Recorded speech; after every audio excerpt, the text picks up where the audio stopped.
का भाव है कि हम भगवान को देव सोनी एकादशी पर सुलाते हैं और देव उठनी पर उठाते हैं। पर हमारी श्रीमद् भागवत कथा कहती है, शिव महापुराण की कथा कहती है, अग्नि पुराण, पद्म पुराण, नर्मदा पुराण हमको वर्णन करती है। एक क्षण की निंद्रा ब्रह्मा जी को आई थी और ब्रह्मा जी की झपकी एक क्षण की लगी थी और हाथ से वेद नीचे गिर गए थे। वेद नीचे गिरे, हयग्रीवा ने धारण कर लिए और चारों तरफ पानी पानी हो गया और पूरी पृथ्वी पानी में, जल में मग्न होने लगी। जरा विचार करिएगा, एक क्षण की निंद्रा ब्रह्मा जी को आई और वेद हाथ से चले गए और पानी पानी हो गया। और हम कहते हैं कि देव सोनी एकादशी पर देवता सोते हैं और देव उठनी पर उठते हैं। अगर 4-6 महीने जम के अगर वो सो गया तो एक भी नहीं दिखेगा भीखण का।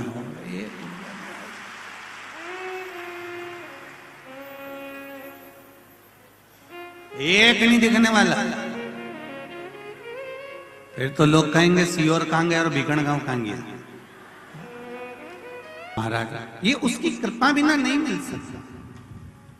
ये जितने बैठे हो आप, 1, 2, 3 पंडालों में जितने भरे बैठे हो, एक चित्त आपके भीतर, एक स्मरण आपके भीतर हो।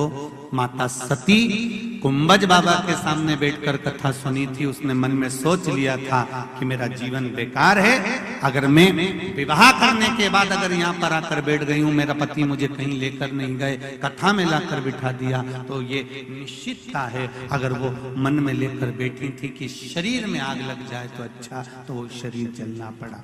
मेरे शंकर भगवान ने विचार करा था कि मुझे राम का दर्शन हो जाए, तो उनको चलते रास्ते में राम का दर्शन हो गया। कथा तो वो है जब आप जैसा अनुभव कर कर, जिस भाव के साथ कथा को श्रवण करने के लिए चलते। एक पत्र आया है, बहुत छोटा सा है, देखिए।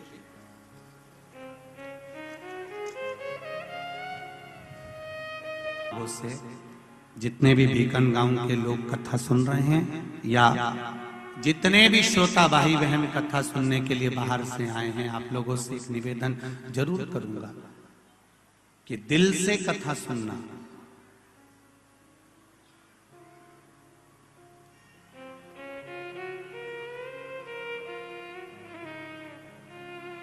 हमने एक बार कथा में कहा था, हैदराबाद की कथा में वर्णन किया था कि दिल्ली में ऑफिस रखो मना नहीं है। कहां पर? बोलो बोलो जरा जम के बोलो। दिल्ली में ऑफिस रखो मना नहीं है, पर हर एक व्यक्ति के दिल में घर रखो ये जरूरी है। दिल्ली में ऑफिस रहे तुम्हारा, वो मना नहीं है, पर हर एक के दिल में तुम्हारा घर होना चाहिए। ये 24,000 श्लोक की शिव महापुराण की कथा अगर आपके हृदय में बैठी है, आप श्रोता बनकर इस कथा का रसपान कर रहे हैं। ना जाने कितने कितने लोग, करोड़ों करोड़ों लोग हैं जो प्रतिदिन शिव महापुराण का इंतजार करते हैं। टीवी का चैनल बदल बदल के देखते हैं, कथा आ रही है, कथा आ रही है, एक दूसरे से पूछते हैं। पूरे भीकन गांव के जितने भी भक्त लोग हैं, कल हमारा जब आगमन हुआ, हमने देखा आप लोगों ने अपने अपने दरवाजों पर घी के दीप जलाकर रखे थे, कोई ने रंगोलियां बनाकर रखी थी, कोई आतिशबाजी छोड़ रहा था। ये आपका आत्मीय प्रेम है। आपने हमारा स्वागत नहीं करा है, आपने शिव महापुराण का स्वागत करा है कि हमारे बीकन गांव में आई है, संपूर्ण विश्व का कल्याण करेगी। निश्चित ये आपकी अविरल भक्ति है, ये आपकी दृढ़ता है, ये आपका विश्वास है।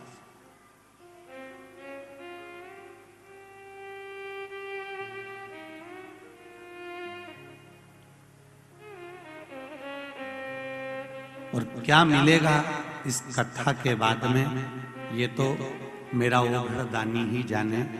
कार्तिक के महीने की शिव महापुराण की कथा है, वो क्या देगा और कितना देगा, वो कुबेर भंडारी ही जान सकता है, कोई नहीं जान सकता। वो कितना देगा वो आपको बांटने वाला।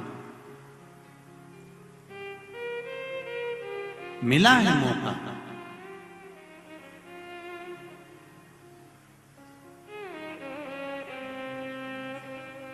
बस हृदय से सुनिए उसको, दिल से सुनिए। बड़ा सुंदर एक संवाद शिव महापुराण में आता है।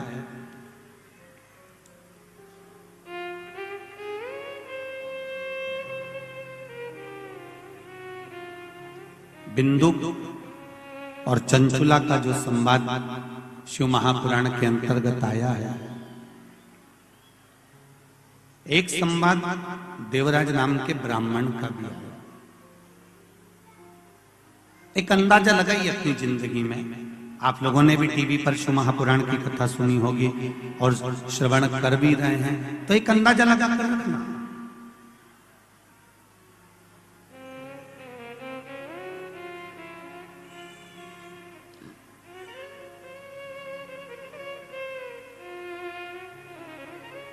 ऐसी कोई घड़ी,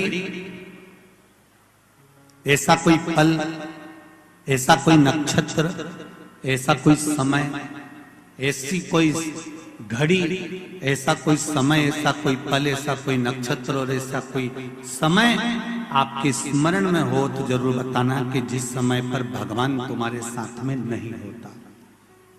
एक आंवला नवमी की बड़ी सुंदर कथा आती है।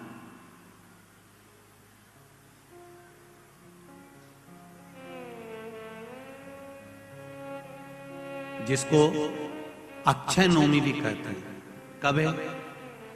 जम के बोलो जरा। कल। आज गोपाष्टमी है, कल आंवला नवमी है।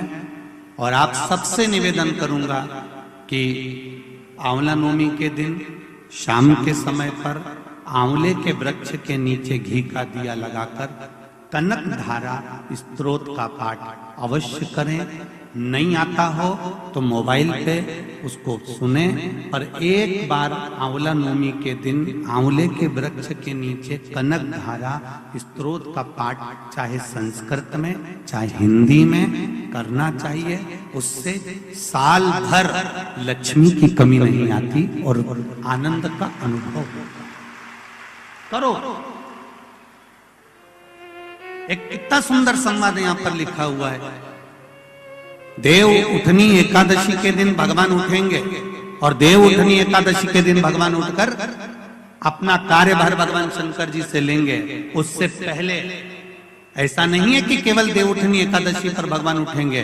आज जब आंवला नवमी का दिन आया और भगवान नारायण ने शयन करते करते अपनी करवट को थोड़ा सा बदला और बदलने के बाद भगवान की अर्ध निंद्रा हुई और नींद थोड़ी सी जागी और जागने पर लक्ष्मी जी उनके चरणों के पास में विराजी थी और विराजते से ही लक्ष्मी जी ने भगवान विष्णु जी से निवेदन करा, मेरे मन का एक संशय है, मैं आपसे कहना चाहती हूं।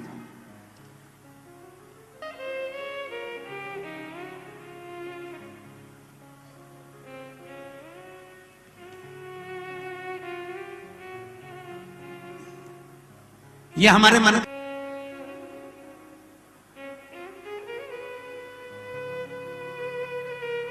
महाराज,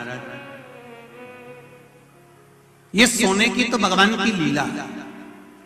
अगर सही तरीके से देखा जाए तो मेरा परमात्मा कभी नहीं सोता। वो तो हर पल, हर घड़ी, हर क्षण आपके लिए तत्पर बैठा रहता है। आपने आवाज लगाई और वो भागा। जैसे घर की मां, छोटा सा बच्चा पास में सो रहा है, पिताजी भरचक नींद में सो रहे हैं, भर्राटे भुर्राटे भरते।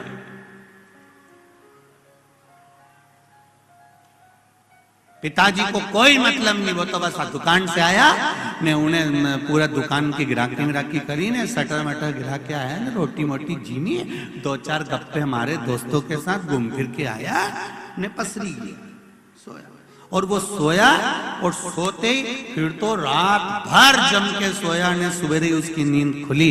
पर घर की जो माँ होती है, घर की जो माता होती है, जिसके पास में छोटा सा बच्चा सो रहा होता है, उस माँ की नींद कैसे होती है? बस बच्चा, कोई माँ का बच्चा अगर इंजेक्शन लगवा कर आया है, कोई सुई लगवा कर आया है, कोई टीका लगवा कर आया है, तो माँ गोदी में ही रात भर लेटे लेटे बैठे बैठे निकाल देती है, उसकी नींद नहीं हो पाती, फिर सुबह तैयार होकर अपने काम में लग जाती है, उसके चेहरे पर सल नहीं आता। ये माँ। और अगर कहीं का पुरुष हो ना तो 25 बार के बता दे, 2 दिन से मेरी नींद नहीं हुई, धनतेरस से दिवाली तक, अब सोऊंगा और मुझे बिल्कुल डिस्टर्ब मत करना, परेशान मत करना। और यही बात जगदम्बा के दे तो बोल दे, वो कह दे तुम तो दुकान पे बैठे रहे, ये ढिग, ये घर में ढिग लगाइए, चौक पूरा सफाई करिए, तुम तो केवल दुकान पे बैठे थे। पर उससे पूछो बेचारी है, रानी बन के आई थी, तुम तो समझ जाओ बस ये सारा रानी बन के आई थी।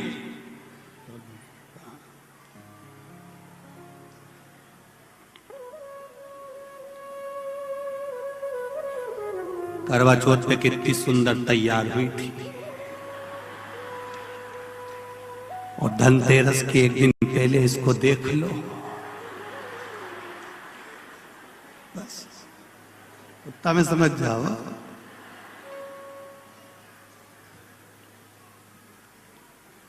फिर तो छोरा छोरी भी जरा सा अगर पांव धर दे नहीं लिपा हुआ पे, तो फिर थोड़ी सी देर में जगदम्बा काल रात्रि बन सकती है। कितना कितना भाव व्यक्त किया गया है, कितना आनंद का भाव सम्मुख में लाया गया। क्या नारी काम नहीं करती? करती है। क्या उसको थकान नहीं होती?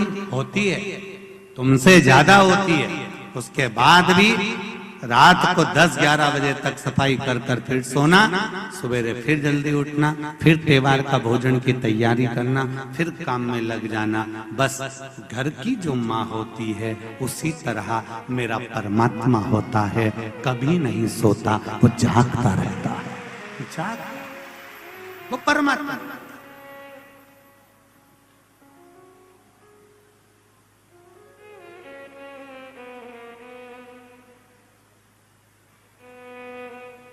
एक पति नौकरी करता है, एक पत्नी नौकरी करती है।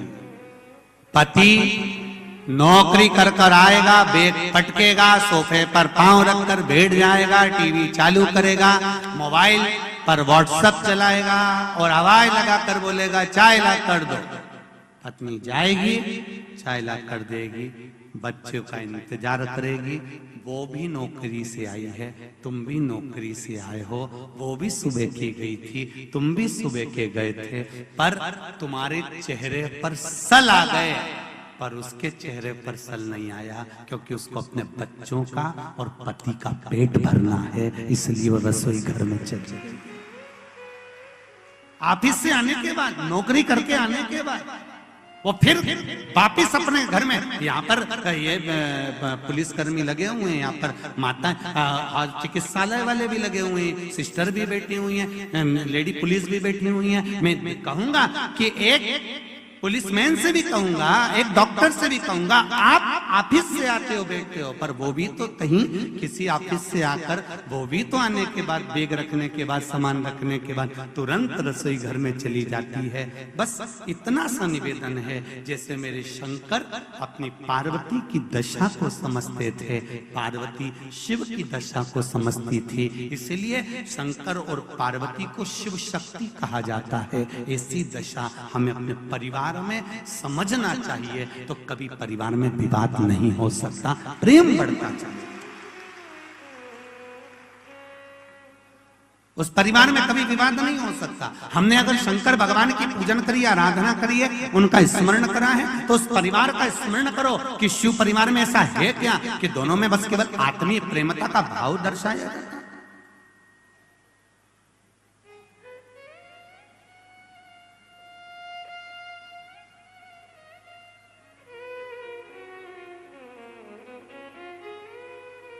देवराज नाम का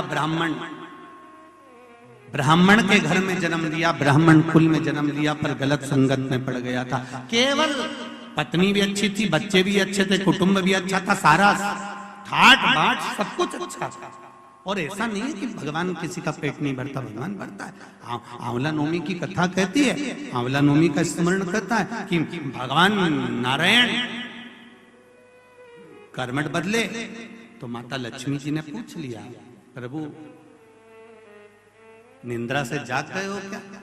भगवान विष्णु ने कहा मेरा उठने का तो अब देखो, तुम्हारा उठने का समय अगर शाम को सुबह 5:30 बजे है और उसके पहले आपकी नींद खुल जाती है तो आप पलंग पर पड़े रहते हो, नेत्र भले खुले रहें और उठोगे 5:30 बजे ही, पलंग छोड़ोगे 5:30 बजे ही। देव सोनी एकादशी पर भगवान सोए और देव उठनी एकादशी पर भगवान उठ रहे हैं। उससे पहले जो आंवला नवमी आई, इसको अक्षय नवमी कहा जाता है, इसको आनंद की नवमी कहा जाता है, भंडार भरने वाली नवमी कहा जाता है। उस दिन दिया गया, भरा गया, पुण्य समाप्त नहीं होता, इसलिए इसको अक्षय नवमी भी कहा जाता है। तो लक्ष्मी जी के मन में भाव उत्पन्न हो गया। लक्ष्मी जी ने कहा प्रभु मेरे को पूछना है आपसे कुछ, मेरे मन का संशय मिटा दीजिए। तो भगवान ने पूछा वो संशय कौन सा?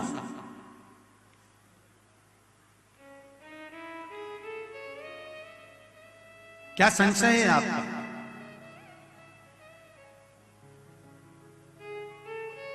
मेरा संशय केवल इतना सा है, क्या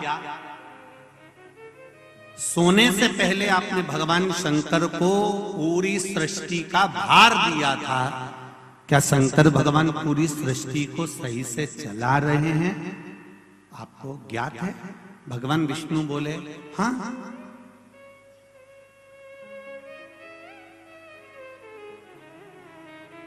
चला रहे। मेरा संशय मिटा दो। भगवान ने कहा कौन सा संशय? मुझे थोड़ी सी परीक्षा ली। अभी तक नारायण भगवान कर्मठ लिए थे, आज नारायण भगवान सीधे होकर पूछ रहे हैं परीक्षा आपको लेना है? हाँ। लक्ष्मी विचार कर लेना। माता सती ने परीक्षा ली थी, जलकर भस्म हो गई थी।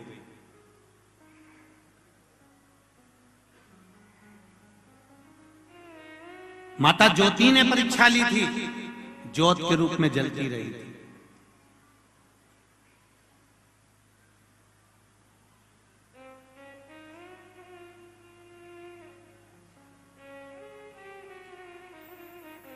परीक्षा लेने के लिए सूर्पणखा भी पहुंची थी, पूरा कुल डुबा कर बैठ गई थी।